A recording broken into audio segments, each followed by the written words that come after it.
He drives this one to deep center field. Mullins back. He's going to wave goodbye into the Baltimore bullpen.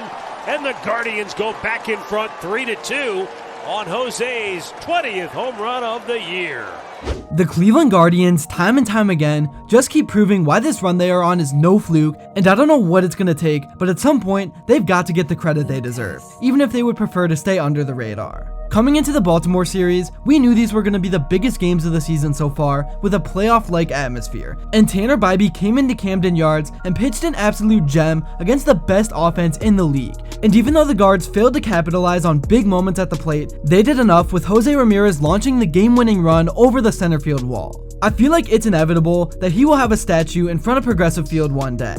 In this video, I'm going to talk all about the huge Game 1 win over the Orioles, who the key factors were, and so much more. But before I begin, I would really appreciate it if you would drop a like and subscribe. It only takes 5 seconds, plus you can always change your mind. We are on the road to 30k subscribers, and with your support, I truly believe we can get there super fast. Alright, so as I said, Tanner Bibee took the mound in this one for his 16th appearance of the year, and this was the biggest one of the season so far. The Orioles have hitters up and down their lineup, and they make things tough for even the most dominant pitchers in the league. Quan started out the game in the top of the first, as he always does, with a single that went through the first and second baseman into right field. Then Jimenez walked, and Jose Ramirez smashed a single through the hole to center to bring him home. And I really thought this was going to be a huge inning, but Naylor started off his horrific day with a strikeout. Then David Fry watched a fastball go right down the middle of the plate for a strikeout, and Will Brennan flied out to end the inning. But the Guards did at least get on the board first. Gunnar Henderson started things off for the Orioles with a double off the wall in his first at-bat. Then Adley Rutschman struck out swinging, but Ryan O'Hearn singled to score a run to tie the game at 1. Then Santander popped out, and Westberg struck out swinging. In the top of the second, Schneemann grounded out, Arias doubled to left for his one hit of the week, and then Bo Naylor somehow hit a grounder down the line that went right over the bag and turned into an RBI double to give the Guards a 2-1 lead. Moving on to the bottom of the second, Mullins popped out, then Bibee got a strikeout, and then James McCann struck out swinging. The top of the third was also pretty empty, with Ramirez flying out, Naylor striking out again, as well as David Fry.